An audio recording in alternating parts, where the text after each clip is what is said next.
ఈ నెల 6వ తేదీన అంటే ఆదివారం రోజున మనకు తొలి ఏకాదశి పండుగ రాబోతుంది. ఈ తొలి ఏకాదశి ఎంతో పవిత్రమైనటువంటి పండుగండి. మన హిందువులు చాలా సంప్రదాయంగా ఎంతో ఇష్టంగా జరుపుకునేటటువంటి పండుగ. అందులో మనకు ఆదివారంతో కూడా కలిసి రావటం ఇంకా గొప్ప విశేషంగా చెప్పుకోవచ్చు. ఆషాఢ శుద్ధ ఏకాదశిని తొలి ఏకాదశి అంటారు. ఎందుకంటే మనకు ఆషాఢ మాసంలో కలిసి వస్తుంది కాబట్టి. ఈ పండుగనేంటంటే శయన ఏకాదశి అంటారు. అలాగే పేలాల పిండి పండుగ అని కూడా అంటారనమాట. ఈ పండుగలో మనకు స్పెషల్ వచ్చేటప్పటికి అదే కాబట్టి. అయితే ఈ తొలి ఏకాదశి రోజున ఇంట్లో ఆడవారు పొరపాటునైనా సరే ఈ కూర వండినా లేదా తిన్నా ఇంట్లో ఆడవారే కాదండి, మగవారు కావచ్చు లేదా పిల్లలు కావచ్చు, పెద్దవాళ్ళు కావచ్చు, ఎవ్వరైనా సరే ఇంట్లో ఈ కూర అనేది వండినా పొరపాటున తిన్నా సరే చేతిలో చిల్లి గవ్వ కూడా లేకుండా చాలా ఇబ్బందులు పడిపోతూ ఉంటారు. చాలా రకాలుగా నష్టపోయే అవకాశం అనేది ఉంటుంది. 7 జన్మల దరిద్రం అనేది పట్టి పీడిస్తుందనమాట. కాబట్టి ఈ తొలి ఏకాదశి రోజున పొరపాటున ఈ కూర అనేది వండకూడదు. అలాగే బయట కూడా తినకూడదు. చాలా జాగ్రత్తగా చూసుకోవాలన్నమాట. ఎందుకంటే పండుగ అంటే మనం ఎన్నో రకాలుగా అంటే నియమాలతోటి పూజలు చేసుకుంటూ ఉపవాసాలు చేసుకుంటూ ఎంతో నియమనిష్టలతోటి దేవుడికి ఏంటంటే దీపదూప నైవేద్యాలతో పూజిస్తూ ఉంటాము. అంత చేసినా కూడా మనం చేసే ఒక చిన్న పొరపాట్లు అవేంటంటే మనకి గ్రహించలేమన్నమాట. మనం చేసే ఇంట్లో వండేటటువంటి అన్నం కూరలు అంటే నాన్ వెజ్ తినకూడదు. అది అందరికీ తెలిసినట్టు విషయమే. నాన్ వెజ్ కాదండి, నాన్ వెజ్తో పాటుగా మనకు కూరగాయల్లో కూడా కొన్ని రకాల కూరలు అనేవి కొన్ని తిథుల్లో తినకూడదు, కొన్ని పండుగ రోజుల్లో తినకూడదు అని చెప్పేసి మనకు శాస్త్రాల్లో చెప్పటం అనేది జరిగింది. కాబట్టి ఇలాంటి కూరలు ఏంటంటే ఏముందలే కాయగూరలేగా అని చెప్పేసేసి మనం వండుకుంటూ తింటూ ఉంటాము. కానీ దానివల్ల ఏంటంటే చేసిన పూజ పుణ్య ఫలితం అంతా కూడా పోయి మనకి ఇలా అప్పుల పాలైపోవటము, చేతిలో చిల్లిగవ్వ కూడా లేకుండా డబ్బు పరంగా చాలా ఇబ్బందులు పడిపోవటము, అనుకోని నిందలు వచ్చి పడటము, పూజ చేస్తాం కానీ పుణ్యం ఉండదు. పుణ్యం లేనప్పుడు ఆ పూజ దేనికండి? దేవుడికి అంటే దైవానికి చెందనప్పుడు ఎందుకు చేసినా కూడా ప్రయోజనం అనేది ఉండదు కదా. కాబట్టి అలాంటి పొరపాటు అనేది జరగకుండా చూసుకోవాలి. అది ముఖ్యంగా ఇంట్లో ఆడవారికి కూర రూపంలోనే జరుగుతుంది. కాబట్టి ఆ కూర విషయంలో మీరు జాగ్రత్తగా ఉండాలి. అలా ఉన్నప్పుడు మీరు చేసిన పూజ చక్కగా కూడా 100కి 100 పాళ్ళు చక్కగా దైవానికి చెందుతుంది. చక్కగా పుణ్య ఫలితాలు అనేవి మీకు దక్కుతాయన్నమాట. కాబట్టి ఆ కూర ఏంటనేది పూర్తిగా వీడియో చివరి వరకు విని వీడియో చక్కగా ఒక లైక్ ఇచ్చి సపోర్ట్ చేయండి. అలా చేయటం వల్ల ఏంటంటే ఇంకొంతమందికి తెలుసుకునే అవకాశాన్ని మనం కల్పించిన వారం అవుతాము.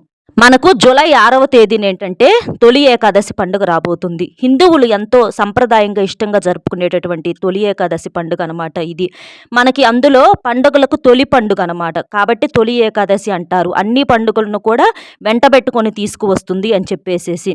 పండుగలన్నీ కూడా మనకేంటంటే ఈ పండుగ తర్వాత నుంచి ప్రారంభమవుతూ ఉంటాయి. వరలక్ష్మి వ్రతం అని, వినాయక చవితి అని, శ్రావణ పౌర్ణమని, శ్రావణ మాసం అని ఇలా ప్రతిదీ కూడా 10-15 రోజులకు ఒకసారి మనకి ఇక నుంచి పండుగలు మొదలవుతాయి అనమాట. తొలి పండుగ ఇది. ఇక్కడి నుంచి అన్ని పండుగలు వస్తూ ఉంటాయి. ఒకదాని వెంట ఒకటి, ఒకదాని వెంట ఒకటి అలాగా. సంవత్సరం మొత్తం మీద 24 ఏకాదశులు వస్తాయి. ప్రతి నెల కృష్ణపక్షంలో ఒకటి, అలాగే శుక్లపక్షంలో ఒకటి, మొత్తం 2 ఏకాదశులు వస్తాయి. ఈ రోజు నుంచి ఏంటంటే శ్రీ మహావిష్ణువు శేషాద్రిలో క్షీరపానుపుపై శయనిస్తాడనమాట. కాబట్టే దీన్ని శయన ఏకాదశి అని కూడా అంటూ ఉంటారు. ఉత్తర దిశగా ఉన్నటువంటి సూర్యుడు ఈ రోజు నుంచి దక్షిణ దిశగా వాలుతున్నట్లుగా కనిపిస్తూ ఉంటాడు. ఈ రోజు నుంచి దక్షిణాయనం కూడా ప్రారంభమవుతూ ఉంటుందన్నమాట. భారతదేశంలో ప్రతి ఒక్కరూ కూడా ఈ పండుగను ఏంటంటే ఎంతో గొప్పగా జరుపుకుంటూ ఉంటారు. చక్కగా ఇల్లు వాకిళ్ళు అన్నీ శుభ్రం చేసుకొని పూజలు వ్రతాలు చేసుకుంటూ ఉంటారనమాట. అలాగే ఈ ఆషాఢ మాసంలో ఒక్కసారైన గోరింటాకు ఆడపిల్లలు పెట్టుకోవటం వల్ల ఏంటంటే పెళ్లి కాని ఆడపిల్లలకు మంచి అందమైనటువంటి భర్త, బాగా ప్రేమగా చూసుకునే భర్త దొరుకుతాడని సంప్రదాయము. అలాగే పెళ్ళైనటువంటి ఆడవారికి కూడా భర్త ప్రేమగా జీవితాంతం కలిసిమెలిసి సంతోషంగా ఉండటానికి ఉపయోగపడుతుందన్నమాట. కాబట్టి ఒక్కసారైనా గోరింటాకు పెట్టుకోండి. ఇక ఈ రోజున సూర్యోదయానికి ముందుగానే లేచి చక్కగా గుమ్మం బయట కూడా నీటితో శుభ్రంగా కడుక్కొని చక్కగా ముగ్గు వేసుకొని బియ్యం పిండితో ముగ్గు వేసుకోండి, బాగా కలిసి వస్తుంది. పసుపు కుంకుమలు కూడా చల్లుకోండి. ఇక తర్వాత ఏంటంటే ఇంటిని వాకిలిని శుభ్రం చేసుకోండి. ఇల్లు తుడిచేటటువంటి నీటిలో కాస్తంత రాళ్ళ ఉప్పు ఉంటుంది కదండి, గల్లులుప్పు అంటారు. ఆ ఉప్పుని ఆ నీటిలో కలిపి చక్కగా ఆ నీటితో గనక మీరు ఇల్లు తుడిచినట్లయితే మీ ఇంట్లో ఉన్నటువంటి నెగిటివిటీ ఏదన్నా చెడు ఉన్నా కూడా మొత్తం తొలగిపోవటానికి అవకాశం అనేది ఉందన్నమాట. ఎందుకంటే ఈ గల్లులుప్పు అనేది అనేది మనకి ఇంట్లో ఉన్నటువంటి జ్యేష్ఠాదేవిని బయటికి తరిమి కొట్టడానికి చాలా బాగా అద్భుతంగా ఉపయోగపడుతుందనమాట. కాబట్టి మీరిలా స్నానం చేసే నీటిలో కూడా మీకేదన్నా బాగోకుండా ఉన్నప్పుడు కానీ, లేదా ప్రత్యేకంగా ఇలాంటి పండుగ రోజుల్లో కానీ ఇలా చేయటం వల్ల ఏంటంటే, ఆ నీరు అనేవి ఎంతో శక్తివంతంగా మారి మీ మీద ఉన్నటువంటి నరదిష్టి అవ్వచ్చు, లేదా చిన్న చిన్న ఒళ్ళు నొప్పులు, అనారోగ్య సమస్యలు ఇవన్నీ కూడా తొలగిపోయే అవకాశం అనేది ఉంటుందన్నమాట. కాబట్టి చక్కగా తలస్నానం చేయండి. అలా చేసేసిన తర్వాత ఏంటంటే, ఇక ఇల్లు వాకిలి అంతా శుభ్రం చేసుకున్న తర్వాత ఇక ఆడవారు ఏంటంటే, ఇక పూజకి సంబంధించిన వంటలు కానివ్వండి, ఏదన్నా పని మీద ఏంటంటే వంటగదిలోకి వెళుతూ ఉంటారనమాట. అయితే మేము స్నానము ఏమి తినకుండా చేయాలి ఈ రోజున.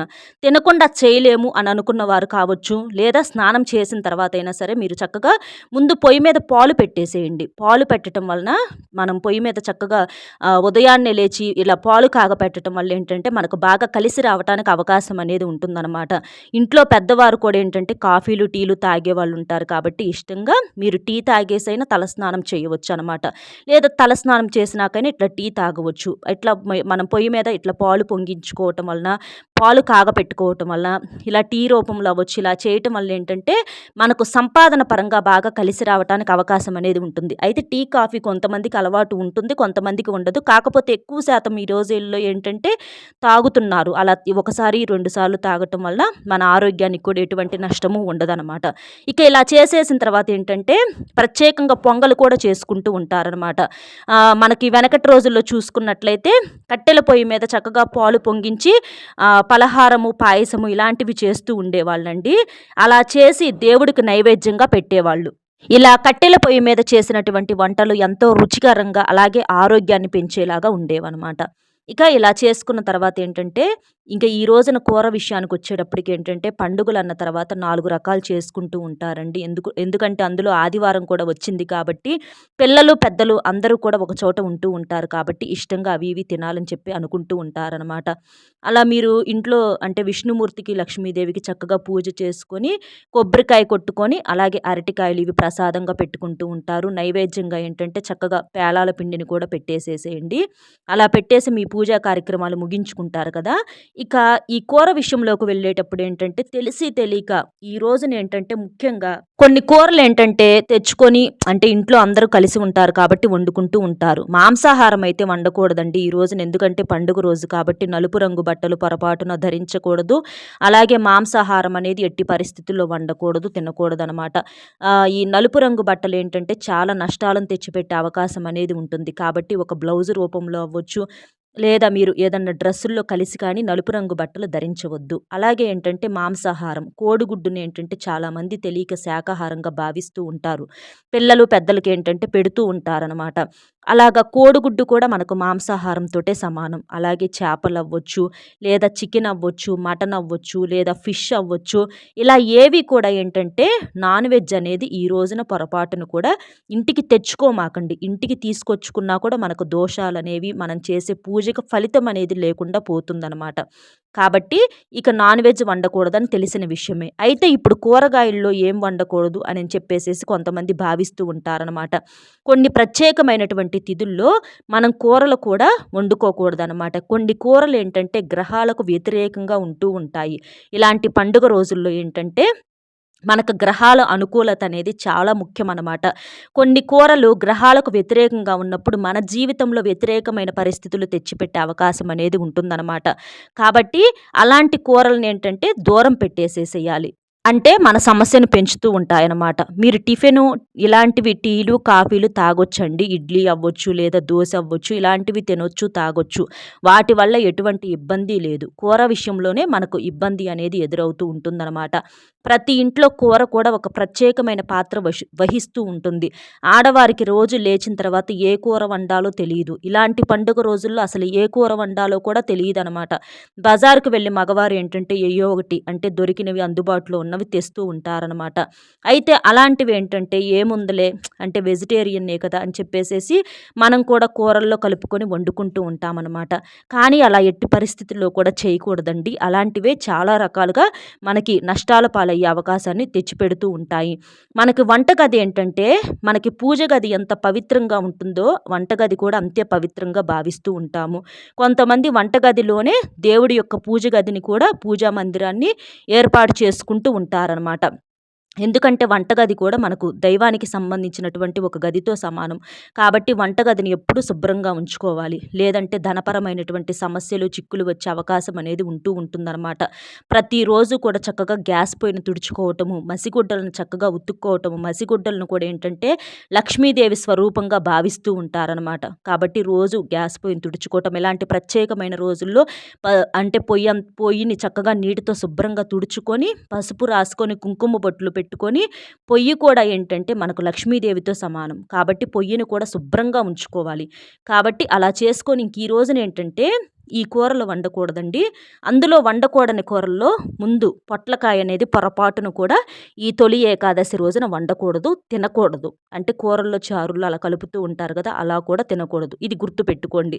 ఇక కోడిగుడ్డు కూడా శాకాహారం అంటారు, కానీ కోడి పెడితేనే గుడ్డు అనేది వస్తుంది కాబట్టి కోడిగుడ్డు కూడా మాంసాహారమే. కాబట్టి కోడిగుడ్డును కూడా పిల్లలు అవ్వచ్చు లేదా పెద్దవాళ్ళు అవ్వచ్చు, ఎవ్వరూ కూడా పొరపాటును కూడా వండకూడదు, తినకూడదు. ఇది గుర్తుంచుకోండి. ఇక తర్వాత వచ్చేటప్పటికి కందగడ్డలు తెలుసు కదండి. కంద చాలా బలం ఆరోగ్యపరంగా. పిల్లలు తిన్నా పెద్దలు తిన్నా చాలా బలం అనమాట. అయితే ఈ తొలి ఏకాదశి రోజున కందను వండుకుంటే మాత్రం కష్టాల పాలైపోతారు, అప్పుల పాలైపోతారు, నష్టాలు వచ్చి పడే అవకాశం అనేది ఉంటుంది. కాబట్టి ఈ తొలి ఏకాదశి రోజున కందను ఎట్టి పరిస్థితుల్లో వండుకోకూడదు. అది ఒక దుంప జాతికి సంబంధించింది. ఇక అలాగే చికెన్ అవ్వచ్చు లేదా మటను, ఫిషు, రొయ్యలు, చేపలు, పీతలు, నత్తలు ఇలా ఎన్నో రకాలుగా ఉంటాయి. ఈ మాంసాహారం ఏది కూడా వండకూడదు, తినకూడదు. బయట కూడా తినకూడదు. అలాగే ఈ ముల్లంగిని ఏంటంటే సాంబారుల్లో వేసుకుంటూ ఉంటారనమాట. కానీ ఈ ముల్లంగిని వేసుకోవటం వలన మనకు ముక్కోటి దేవతల యొక్క ఆగ్రహానికి గురవుతాము. కాబట్టి మీరు సాంబారుల్లో కానీ లేదా పచ్చడి రూపంలో కానీ ఫ్రైల రూపంలో కానీ ముల్లంగిని కూడా తొలి ఏకాదశి రోజున వండకూడదు. అలాగే దోసకాయ ఏంటంటే కొన్ని దోసకాయలు మనకు చేదును సూచిస్తాయి. అంటే మనకేదో అంటే ఇబ్బందుల్లో సమస్యల్లో వస్తున్నట్లుగా గుర్తుగా భావిస్తూ ఉంటాము. కాబట్టి అసలు తెచ్చుకోకుండా ఉంటే మనకు ఆ సమస్య అనేది ఉండదు కదండి ఈ రోజున. కాబట్టి ఈ రోజున దోసకాయ అనేది కూడా ఎట్టి పరిస్థితుల్లో కూడా అంటే పప్పుల్లో కానీ పచ్చడి రూపంలో కానీ ఫ్రైల రూపంలో కానీ కూరల రూపంలో కానీ మనం వండకూడదు, తినకూడదు. ఇక బూడిద గుమ్మడికాయ అండి. చాలామంది బూడిద గుమ్మడికాయలను ఇప్పుడు బాగా వాడుతున్నారు. ముఖ్యంగా జ్యూసుల రూపంలో బాగా వాడుతున్నారు. అంటే బరువు తగ్గటానికి ఈ బూడిద గుమ్మడికాయ జ్యూస్ ఆరోగ్యపరంగా చాలా మంచిది. కానీ ఈ రోజున బూడిద గుమ్మడికాయ జ్యూసును కానీ కూర రూపంలో కానీ వండకూడదు, తినకూడదు, తాగకూడదు. జ్యూస్ రూపంలో కూడా సాంబారుల్లో కూడా వేయకూడదు అనమాట. ఇది గుర్తుంచుకోండి. అలాగే గుమ్మడికాయ, ఇది తీపి గుమ్మడికాయని ఏంటంటే స్వీట్ లాగా చేసుకుంటూ ఉంటారు, కర్రీస్ రూపంలో వండుకుంటారు. కానీ గుమ్మడికాయ అనేది పొరపాటును కూడా వండకూడదు, తినకూడదు. గుర్తుంచుకోండి. ఇక ఈ బంగాళదుంపలు ఏవైనా సరే దుంపలకు సంబంధించి బంగాళదుంప, చామదుంప, చిలకడ దుంప ఇలాగ మనకి కందలు ఇవన్నీ కూడా దుంప జాతికి సంబంధించినవి. ఇవన్నీ వాతానికి సంబంధించినటువంటి వస్తువులు. కాబట్టి మనకి ఈ సీజన్లో ఇలాంటివి చాలా తక్కువగా వాడాలి. అందులో ఈ తొలి ఏకాదశి రోజున వండకూడదు, తినకూడదు. క్యారెట్ కూడా కష్టాలను తెచ్చిపెడుతుంది. మనకు ఎరుపు రంగులో ఉంటుంది. కాబట్టి ఈ రోజున వద్దు. ఇది కూడా దుంపతో సమానం. కాబట్టి ఇలా ఇక్కడ చూపించినట్లుగా కంద, కోడిగుడ్డు, నాన్ వెజ్, పొట్లకాయ, బూడిద గుమ్మడికాయ, దోసకాయ, బంగాళదుంపలు, ముల్లంగి, తీపి గుమ్మడికాయ ఇలాంటివి పొరపాటున కూడా ఈ తొలి ఏకాదశి రోజున వండకుండా బయట కూడా తినకుండా ఉంటే మీకు చాలా మంచిది. తింటే మాత్రం ఆ లక్ష్మీదేవి అలాగే విష్ణుమూర్తి యొక్క ఆగ్రహానికి గురవుతారు. అంతేకాకుండా వెంకటేశ్వర స్వామిని కూడా ఈ తొలి ఏకాదశి రోజున పూజించుకుంటూ ఉంటారు. కాబట్టి ఆయన ఆగ్రహానికి కూడా గురయ్యి అప్పుల పాలైపోవటం, చేతిలో చిల్లిగవ్వ లేకుండా ఉండటం, 7 జన్మల దరిద్రం అనేది పట్టి పీడిస్తుంది. కాబట్టి ఇవి తినకూడదు. గుర్తుంచుకోండి. మరి ఇక ఏం తినాలి అని అంటే చక్కగా పండుగ కాబట్టి పప్పు వండుకోవచ్చు, పప్పు చారు చేసుకోవచ్చు, సాంబార్ చేసుకోవచ్చు. కానీ సాంబారుల్లో మాత్రం మనం చెప్పినవి మాత్రం వేయొద్దు. గుర్తుంచుకోండి. మిగిలినవి ఏవైనా వేసుకోవచ్చు అనమాట. చక్కగా సాంబార్ చేసుకోవచ్చు, పప్పు వండుకోవచ్చు. ఇలాంటివన్నీ కూడా సంతోషంగా వండుకోవచ్చు, హ్యాపీగా తినొచ్చు. అలాగే మనకి పేలాల పిండి ప్రత్యేకంగా దేవుడి ముందల కొబ్బరికాయ కొట్టిన తర్వాత పేలాల పిండిని పెట్టుకోవాలి. ఆ పేలాల పిండిని నైవేద్యంగా దేవుడికి పెట్టేసి ఇంట్లో అందరూ కూడా ప్రసాదంగా తప్పనిసరిగా స్వీకరించాలి. చక్కగా పండగ కాబట్టి పాయసం చేసుకోండి, కాస్తంత పులిహార చేసుకోండి. ఇలాంటివన్నీ కూడా చక్కగా అందరూ సరదాగా కాలక్షేపంగా సంతోషమే కదండి మనిషికి నిజమైనటువంటి సంపద. మనం సంతోషంగా ఉన్నప్పుడు లక్ష్మీదేవి ఆటోమేటిక్గా మన దగ్గరకు వచ్చేస్తుంది. డబ్బు పరంగా మనకు దారులు కలిసి వస్తాయి. కాబట్టి చక్కగా పాయసము, పులిహార ఇలాంటివన్నీ చేసుకొని చక్కగా కొబ్బరి ముక్క మనకిలాగే ఈ పేలాల పిండి ఇవన్నీ కూడా ఇంట్లో వాళ్ళందరూ తినటం వలన చాలా పుష్టిగా ఉంటారు. వీటి వల్ల కూడా బాగా బలం అనేది వస్తుంది. కొబ్బరి ఎంతో ఆరోగ్యం అండి. పచ్చి కొబ్బరి పిల్లలు తిన్నా పెద్దలు తిన్నా చాలా బలము. పాయసం బలము, పులిహార చాలా మంచిది ఆరోగ్యానికి. ఇవన్నీ బయట తినే తిండ్లకి అనారోగ్యం అనేది వస్తుంది. కానీ ఇంట్లో మన చేత్తో ఇలా స్వయంగా చేసుకొని తినటం వలన చాలా మంచి జరుగుతుందండి.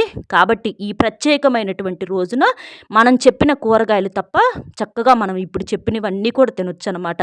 అవి పొరపాటున ఏంటంటే ఏ రూపంలో కూడా వేసుకోమాకండి. వేసుకుంటే మాత్రం కొన్ని ఇబ్బందులు వస్తాయి మనం చెప్పుకున్నట్లు. కాబట్టి ఈ చిన్న నియమాలు మీరు పాటిస్తే సరిపోతుందనమాట. కాబట్టి చక్కగా మీరు ఇష్టమైనటువంటి మనం చెప్పినటువంటి ఇలాంటివన్నీ కూడా వండుకొని తిని సంతోషంగా ఈ తొలి ఏకాదశి పండుగను ఆదివారం కూడా కలిసి వచ్చింది కాబట్టి ఫ్యామిలీలో అందరూ కూడా ఒక చాట ఉంటారు కాబట్టి నవ్వులతో ఆనందంగా జరుపుకోండి. ఈ రోజున గోళ్ళు కొరుక్కోవటము, జుట్టు విరబోసుకోవటం, ఇలాంటివి తిట్టుకోవటాలు, శాపనార్థాలు పెట్టుకోవటాలు ఇలాంటివి చేయకూడదండి. కోపతాపాలు వచ్చినప్పటికీ కూడా అదుపులో ఉంచుకోవాలి. మనం తినేటటువంటి ఆహారాన్ని బట్టి కూడా మన యొక్క మానసిక స్థితి అనేది ఆధారపడి ఉంటుంది.